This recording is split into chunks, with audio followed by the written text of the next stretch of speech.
I am tearing up. I just about screamed right now, and I'm not even there. Now that's inspirational, Natalie. I feel inspired today. Are you kidding? I could be here for another hour. And I was top of my class. There were only 2 of us, and the other guy was in the hospital. So here I am. And I always go, he winds up homeless on the street. It's my fault. Yeah, now you sound like my wife. And you can get off. I don't know. Call it Google. Or call it Google. Border Patrol. Alexa, how does he get across? Paul, I cut you off earlier. What were you going to say? What? Dang it! Don't do that to me, Paul. Don't do that to me, man. I don't know what got into my head, but I thought this thought, if I'm working year round, I might as well get paid year round. Sweet Talk is a weekly 20-minute podcast brought to you by the Continuing Education and Workforce Training Division of Idaho State University's College of Technology. Find us on Apple Podcasts, Spotify, and SoundCloud, and subscribe today. Now, it's time to get started with Sweet Talk. Hello, everyone. Welcome back to Sweet Talk, our weekly podcast here at Idaho State University's Continuing Education Workforce Training. I'm Paul Dickey, the Apprenticeship Coordinator and Video Instruction Manager here. And as always, I'm joined by my host, Gary Salazar. Hello, Gary. How are you today? I'm doing great. Thank you, Paul. Thanks for asking me. And Angela also is a host now. She's a co-host with us. Yes, she graduated the last podcast. You were not here, and so she took over those co-host duties just fine. Oh man, I heard about it after you guys did. I was so surprised, and thank you for doing that. I'm excited to see that one. So hey, congratulations, Angela. You are an awesome part of the team. Appreciate everything you're bringing to it. So today, on our podcast, we're doing something a little different. We're doing something a little peek behind the curtain, behind the scenes. Isn't that right, Gary? Yes. We're going to talk today about an idea that we've been throwing around for a potential conference next year within the realm of gaming. And so everybody who's listening to this or watching us, this is the concept kind of discussions that we begin to have and say, hey, what do you think about this? Can this work? And we thought this time that it would be a cool idea to let everybody hear and listen to us as we begin to talk about and explore a potential conference next year. And we're not sure where this is going to go. We don't have anything scripted. We're just going to have a conversation about potentially putting on a gaming conference in 2023. And for those of you who don't know, Paul, we're blessed with this. Paul is a games aficionado. He plays mostly board games, but is very familiar with video games as well. And tabletop RPGs. You're going to have to explain that to me, and I don't know if anybody in the audience knows what that is. But then he has a weekly, almost a weekly gaming session with others from our office and outside, where they come together and play either a live game, or when they can't do that, you do it across the internet. So we have that expertise with us. And then Angela, who's our marketing coordinator, has some great ideas where this might lead. I think this is going to be a fun conversation, so I'm looking forward to it. Thanks for bringing it up, Paul. Yeah. So this was just one of those times where I was just kind of talking about, what I was doing on the weekend, and we had a bunch of people kind of chime in. A lot of people interested in board gaming as a hobby, and there are some conventions within the area, but none within our area. So it was kind of like going, hey, is that something we might want to put together? And I kind of tilted my head going, what? Yeah. I remember we were talking about that out in the office. Angela, you won't believe this. Because I didn't believe what happened. The office was full of staff and people who were doing work. And we were standing somewhere out there in the middle, just discussing this, throwing this, hey, is this a good idea or not, kind of around. And to do a quick unscientific survey I remember just looking at everybody, say, hey, everybody, who plays games here? And almost unanimously, everybody says, well, I do. So then we go, well, what kind of games? And there were card games, there's other board games. And I was honestly, I was surprised that so many people are doing games as for fun, having a great relaxing activity. They do them with other groups. So I go, well, maybe there's something to this. And that's led to a couple other little discussions to the point where we are today. If we were to do a gaming convention, not convention, conference of some size next year, what kind of a take would that have? I mean, we'd have to do some marketing for it. We'd have to invite people, what kind of flavor for that? So today we're going to talk about some of those things. And Paul brought up a really good point just before this podcast. We like to do conferences that help our community and relate to things that are important for the community as a whole, like the educational, the Emergency Medicine Conference, the Safety Fest. Does this kind of a conference help our community? Well, I used to work at another school and we had a game design program. And it was the most popular program in the entire school, if not the city, because we had a waiting list for people to come in and learn how to do game design. So where I'm going with that is there's job opportunities in this. There's job opportunities with people who like to design games. There's marketing opportunities in it for games. There's people who like to just talk about games. And those are jobs. Those are people who can make money with that. And now games have turned into almost a professional sporting event in some venues. So yes, this is something that we can introduce to our community. I'm sure there's interest out there now. And also talk about, is this something you could use as a career or you could make money from? I mean, it goes everywhere. So I'm looking forward to, could we do this? What would it take? So I think it's such an amazing idea. And I can tell you, I have friends in town who go to Comic Cons all the time. And they go to these cons and they sell stuff that they make from their home, typically soaps and things like that. But one of the things they sell are board games that they have invented and made. And so I think that's really, really interesting as well, that we still have even local people at a very, very small level that are creating games that themselves and their friends play, and that they're sharing them with a broader audience. I hadn't even thought about that, like a small independent indie games where, with the potential that those things might catch fire and take off. Certainly we'd want to bring some of them into this conference and have them show their wares, or maybe do some kind of a breakout group where, they can introduce the game and have people try it out. I mean, at a Comic-Con, they do those kinds of things, right? yeah, so Comic-Con in the past had been comics, but over the last, I would say 5, 6, maybe even a decade, the board gaming and say video gaming also has been an intricate part of that convention as well. Home gaming has kind of risen quite a bit in the last 10 years. It used to be one of those things that, and it still is, that you did with your family, and the kids, and on the weekends, just to occupy time. But there's been such an increase in what I would say designer games or strategic games that have captured, an older set of audience, so that they're not doing it with just their kids, they're doing it with other adults. Like I said, I get together with the group currently of 6 people almost weekly. But before that, I used to do a gaming night that would have almost up to 13 people. And these are such a diverse demographic. Here's the thing, you meet someone and maybe somehow you mention it and you're surprised by other people that are interested in the hobby. I mean, it's almost anyone can participate in board gaming, and they do.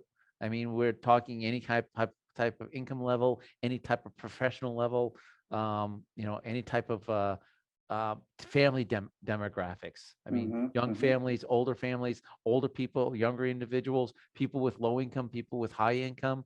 You'd be surprised. The hobby is has grown drastically over the last 10 years. Yeah. Yeah. I actually have a question for you, Paul, since you're our office game person. I have seen it increase typically as well, but how much do you attribute that to pop culture? Like for instance, Stranger Things, which is a phenomenally popular Netflix series. Okay. But the children in Stranger Things, if Gary hasn't seen it, Dungeons and Dragons is a very big part of that those children's dynamic. So Gary, when I mentioned tabletop RPGs, yes, that's exactly what I'm talking about. I'm talking about games like Dungeons and Dragons, tabletop RPGs, role-playing game. Role-playing games. Role-playing game. Yeah. So Stranger Things did kind of create a more of awareness of Dungeons and Dragons, but it hasn't already was starting on a kind of incline already. I think it was maybe 2008 that Wizards of the Coast, Hasbro, released Dungeons and Dragons 5th edition, which had a rule set that was more welcoming to newer players. And that had increased a lot of participation. Also, YouTube and Twitch, which are streaming platforms, has created much more awareness because there are groups out there that will stream D&D sessions and other role-playing game sessions. The most popular one probably is Critical Role, where they stream their games live to an audience and, of course, record it for later viewing. And then they've got a tremendous audience that created awareness. So between Stranger Things, a new rule sets, the rise of Twitch and YouTube streaming has created quite a buzz in tabletop role-playing games. Also, YouTube has been tremendously an important platform in increasing the board game hobby itself. There are so many streaming of live game sessions, also review websites that have created more awareness of this hobby and the games that are available. And I think that's part of the growth as well. So I have a follow-up question for you. My significant other plays games, and I believe they're board games with his siblings, but they all live in different cities. And there's some sort of website you can go to. Paul may know about this. Go ahead. So actually, actually quite a bit. So during COVID, the lockdown, it was hard for people to get together. Well, on Steam, which is a video gaming platform that's very popular, they also have a module that you can install called Tabletop Simulator. And Tabletop Simulator is exactly what it sounds like. You're simulating a gaming tabletop. And within that, individual programmers have created what we call modules that you can then install and play on Tabletop Simulator. And these modules are basically almost any board game you can think of. So if you wanted to play Monopoly, who would, but if you wanted to play Monopoly, come on. if you wanted to play Monopoly with your family members that live across the country, you could purchase Tabletop Simulator from Steam, which is about $20. And then many of these modules are at zero cost.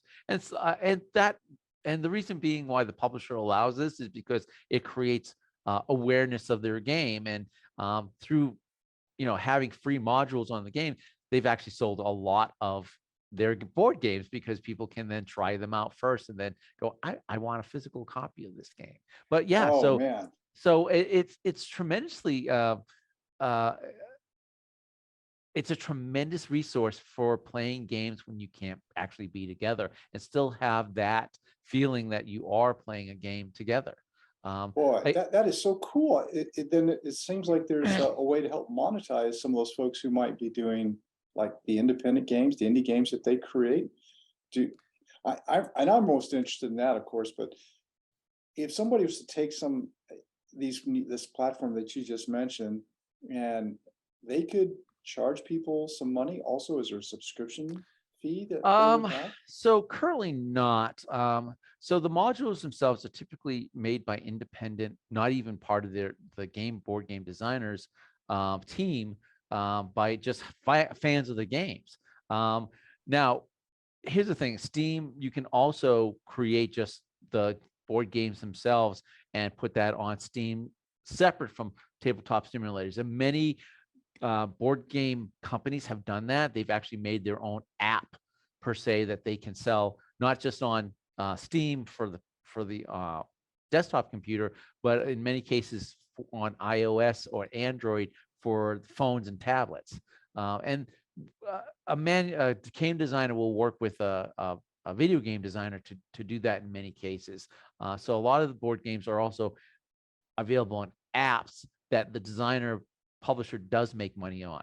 But again, the tabletop simulator, a lot of times that's just to quit, they're just allowing that so that they can create awareness.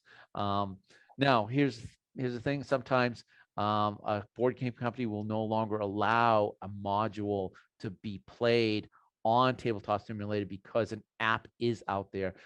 For example, there's this game called Wingspan, which Wingspan is a game about collecting birds.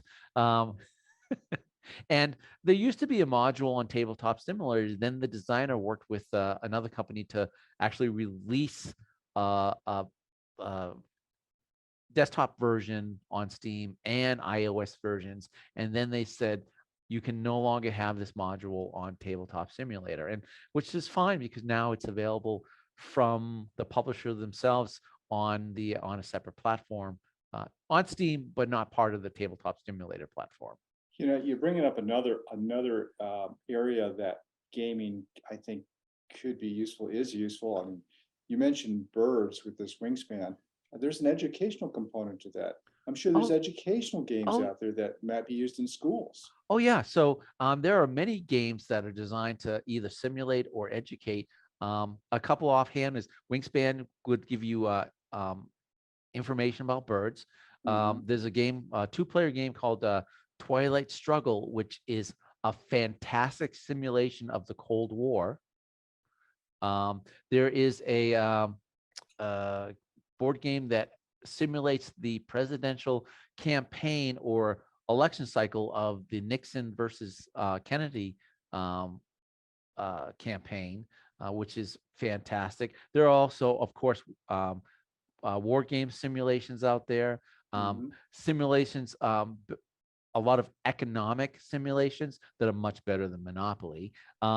So yeah, so there are lots of educational purposes, and some teachers out there, educators actually use board games in their classroom to help students learn about some of these concepts. You're so right. And you mentioned the military and war games and all. I mean, I came from a little bit of that world and ran a military simulation for assessments for games.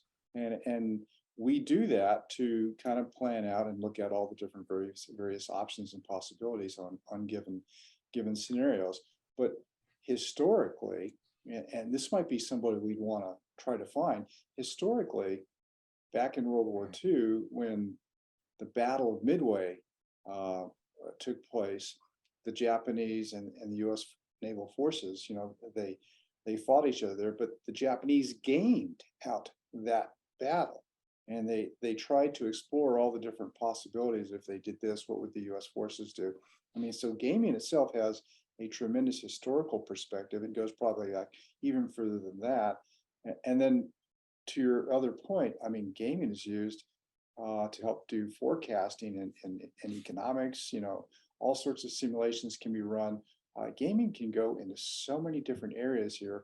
It's exciting to talk about this. If we think about a conference, I mean, we have a lot of different possible questions on who would we invite to come talk and help us learn more about games? Who would we invite to showcase their games? Who would we invite to teach us about, hey, here's what the future of gaming's like? I mean, there's so many incredible opportunities with doing this. Who would we invite? Who's a celebrity in the gaming world, Paul? Well, there are so many designers out there that I would hope that the one thing, this is, we're a little different because we're an educational institution. And, you know, I think that if we were to move forward on a conference like this, I think that we might have a little more weight in inviting people, and kind of focus in on, you know, educating as well as entertaining. A lot of board game conventions, it's getting together and playing, and which I certainly hope there's that happening at something that we might do, but also putting together panel or presentations on game design, game simulations, and, you know, possibly having an educational component to this as well. Excellent idea. There are so many facets to this. We're going to have a lot more discussions. I mean, we might need to invite some people into these discussions and say, if we held this, you know, what do you see happening that would be advantageous on the educational perspective, on the science or research perspective, on the fun perspective? You know, what can we do that covers all those bases to make this a very interesting, a very informative conference for everybody? I think there's so many opportunities to make this campus wide. Even I was talking to Paul about the theater possibly playing a movie based on a game. He suggested Clue. I know that the College Market just down the road, where many of us at the university go to have a coffee or a tea or a snack, they host a game night. We have Barricade, just right downtown, walking distance. That's a little beer bar that's just full of old 80s games, 80 video games, 80 video games. Yeah, like what do you call them? They're retro video games. But they're arcade type games. Yeah. Like Pong? Yep. Yeah, like Miss Pac-Man. In the mall, we have a game center in the mall. So I think this could really, and then of course we have educators as well. So it might be a really interesting conference, not just to bring in the university, but the greater community as well. Yeah. Good points, Angela. Excellent. Hey, I'm sorry, guys. You heard the timer go off. This I thing kind know. of flew right by. It flew right by. We did. So when we talked about putting this podcast together, we had talked about, hey, maybe it's a kind of behind the scenes look of how we put an event together. And here it is. We just discussed the subject for 20 minutes. And, you know, probably, you know, we'll probably schedule some meetings later on where we expand on the subject, but we also will have to talk about venues, how large we think that this might be, how many people we think might attend, how do we reach out to people in the industry that we might try to invite and get here, do we charge, do we not charge, that type of thing. And I guess part of this discussion was to see the behind the scenes, but also let people aware that, you know, this is what we do. We plan events. In the past, we've helped the disaster relief complex plan an event and put that together, and other departments and companies out there. And you know, we could do this for almost anyone who's interested in doing an event. Is that right, Gary? Oh, you're so on. You're so right. And you know, we do support event conferences here at the university. We've certainly started a few of our own. The Emergency Medicine Conference comes to mind. Most recently, we had the Safety Fest event out here. Conferences and events are a great community builder, engager. Certainly, you think of the Construction Combine, that's an event, but that's a conference too. It takes so many moving parts to bring together. I've really enjoyed just talking with the two of you about this possibility of a game conference next year. We've had some fantastic points. I've learned a little bit. We need more. And if anybody else out there is hearing or watching this thing, you know, hey, I'd like to get some feedback. You know, what do you think would be good? We certainly can't do everything first time around, but it could grow. It could grow and turn into a really nice southeastern or eastern Idaho game, maybe for all of Idaho. We don't know where this goes, but they start with, hey, what would this look like? Or can we do this? Or, hey, let's try this. Those are great questions to prompt potentially outstanding conferences down the road. Thank you both for joining us. Paul, you want to go ahead and close it up for us? Yeah, we just scratched the surface. There's going to be many more discussions about this as we move forward. So if anyone's interested in a conference or they just want to reach out to us, you can call us at 208-282-3372. You can check out our webpage at cetrain.isu.edu. You can also email us at cetrain@isu.edu. And please, if you like this podcast, please like, subscribe, share. Thank you so much. Hey, Angie, always really thank you so much for joining us today. Excellent, Angela. Thank you so much for the input. Appreciate all this. I love you both. You guys take care. Everybody out there, you be safe. Be safe.